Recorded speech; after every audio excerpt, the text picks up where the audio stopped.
Curious Female is a 1970 comedy directed by Paul Rapp and starring Angelique Pettyjohn, Carlene Jones, Bunny Allister, David Westberg, Michael Greer, Sebastian Brook, and Elaine Edwards. Welcome to YouTube. Here's a fucking cat video. A curious female. She's not about to live without it anymore. Hey. Is this going to be porn? This is Los Angeles, California, now an island as a result of the great earthquake of 1969. Alright, Snake Plissken's gonna show up and get some tech for Uncle Ben. This is madness, Leanna. How long do you think you can continue to show these films without being apprehended by the police? Perhaps tonight, perhaps many nights. Acting! They walk in on an orgy and a world that is run by a computer. As you watch these ancient films from the 20th century, I'm sure you'll be greatly moved. Isn't that what I'm doing? They watch an old silent film that turns into some softcore pornography. So is the whole plot of this film just a minor plot point from Porky's to the Next Day? They prepare to watch another film. It is called The Three Virgins. Oh, God. Forgive my stupidity, Liana, but what's a virgin? Remember, Susan, when you were 13 years old? And you were summoned by Master Computer and escorted to a sumptuous room where an elderly gentleman, well... Woody Allen? Burton stops into a computer dating service wanting a virgin, so we have to get cards and flashing lights. This is why we now have privacy laws. Nowadays, you just scroll Facebook. There are three. Yes. A negress. What the fuck? The dating service makes a call to Pearl, and hey, here's a blatant shower shot. I knew you was in there, Pearlie. I'm sorry. You're a damn liar. Uncle Charlie is a pervert. Hey, now, Pearlie, some people believe that it's better than when a relative introduces a young girl to the pleasures of womanhood. If you just stay away from me, I'm going to start screaming. Oh, scream, scream. This is really uncomfortable to watch, and it gets even worse. If everyone might do it, she wanted me to do it. She wanted me to do it. He's lying, Daddy! He's lying! He's lying! Sam! Bitch! Bitch! Whore! Oh, my baby! What the fuck? We then go to virgin number 2, Joan Wilde, who is apparently hanging out with her uncle as well. They announce their engagement. Mom starts acting weird, making me wonder if Mom is doing the fiancé. Does she have to pee? Mustn't, can't, won't. What the hell's the matter with you? Paul, I thought you understood. I thought you didn't mind waiting till after we're married. For Christ's sake, Joan, this is 1969. Yeah, I can tell what fucking year this movie's from. I love you, and I want to marry you. But I don't intend to go without sex for the next 8 months. No, ma'am. What does that mean? It means that you have your choice. Either you go to bed with me, or you take the chance on me going to bed with other girls while I'm waiting for the old shoes and rice bit. Jesus fucking Christ! Get out. What? Take your crummy little cracker-jackering and get out of here! You go, girl. Was all this behavior okay 50 years ago? She gets a call and Mom tells Joan what every girl wants to hear. You listen to Mommy. I want you to stay a virgin, but I don't want you to be a hermit. We then meet Susan Rome, who Bixby doesn't treat like a piece of meat. And did you check those measurements? 39, 23, 36. There's one Rome that wasn't built in a day. Do you love me? Do you want me to? No fucks given. Susan, It's okay. I love you. No. You're not going to get pregnant. Honestly, I had the mumps. Well, how can a lady turn down that shit? Then this guy walks in. Look, I'm very busy, and I'd appreciate it if you'd stick to business, sir. Or is it ma'am? It happens to be sir. Miss, are you casting aspersions on my masculinity? No. Oh man, this is gonna be shit. Bixby meets with the trio and offers them a job. Job? What? Rome is all in while the others decide to think it over by going skinny dipping. Look at this shit, slow motion and everything. And in a call forward to what all movies in the 80s will be, they agree to try to lose their virginity.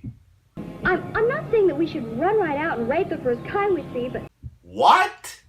Joan stops by her fiancé's place to discover... Come on, stud. At these prices, I ain't got all day. Pearl's right, Johnny. Guys like Paul are a dime a dozen. An almost doctor, 6 feet tall, handsome, wonderful athlete. Here's a dime. Get me a dozen to go. Now this movie is trying to make all women look superficial. Joan and Pearl try out some computer dating, even though it seems to have paired up this guy with a blatant homosexual stereotype. Is there even a frame of this film that isn't shitty to watch? The ladies pick their fellas and then they're on their way. I'm sorry for the delay, my friend, but there's a reel missing from the film, so we'll have to thread up the next one. That's a fucking shame. It was never filmed.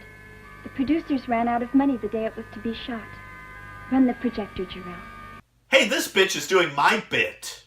Or I'm doing her bit. Who the fuck knows?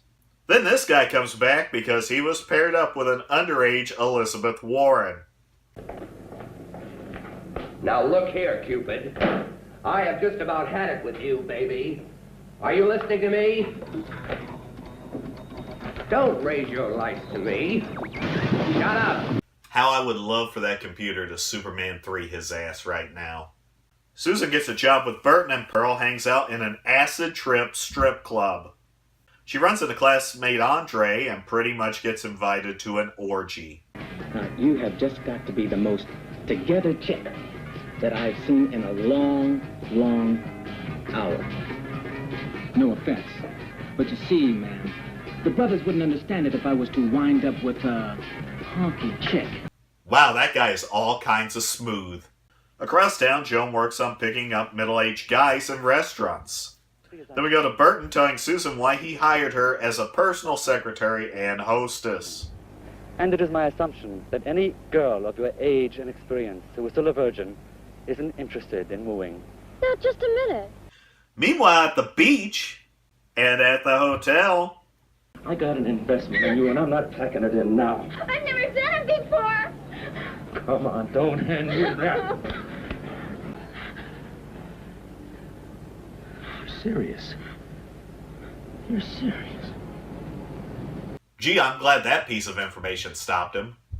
Back at Burton's... Hey, the Mike Hyde, you're home. Listen, I fall into a real winner. Yeah, man, take this number down. He's making a phone call? He means you're gonna get high. Really? Hey, come on, Greer, give me a break, will you? Really, really high. After this drug-induced orgy, you're probably getting fired. Is that Matthew McConaughey? Then the film turns into a bad acid trip.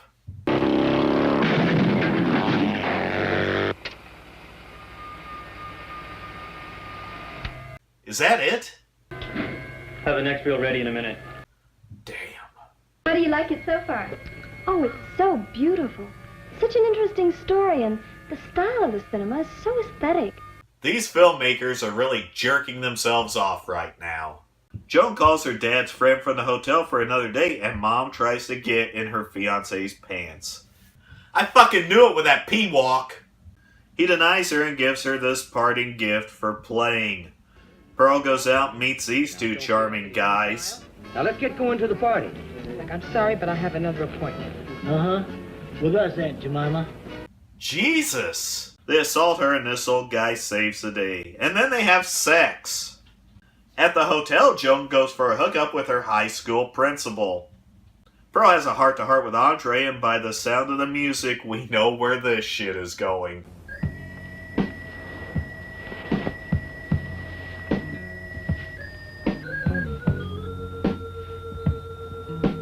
That's right, just relax.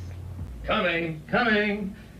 All right, Buster, where is she? No, wait a second, Pat. Joan? No, wait just a minute. Who are you anyway? All right, young lady. How the fuck did he know she was there? I'm sorry, Pa. I didn't know what was happening. Nothing happened, I swear. I love you. You'll just shut up and get dressed. Why is she sorry? He's the one that's fucking hookers. They elope, and at least this guy has the boom mic to keep him company. Aren't you gonna kiss me? When I'm good and ready. First things first. Oh! Pa, be careful. Be gentle. You got your problems, now I'm taking care of mine. Shit, you might as well end the movie like that. Master Computer, which is actually a light toy from the state fair, catches them watching this shit, and they're all arrested for it. The end. Out of all the movies I've watched that didn't age well, this is probably the biggest offender, and I really doubt we're going to top it. The Curious Female is essentially watching a group from the future watch a bad movie. What's the point? Who fucking knows? There's nothing redeeming here at all. I'm sure this movie ran up in Times Square before they Disneyfied Times Square. Travis Bickle probably watched it 7 times. It's Skinamax before Skinamax ever existed. It's about as interesting as knitting ass hairs.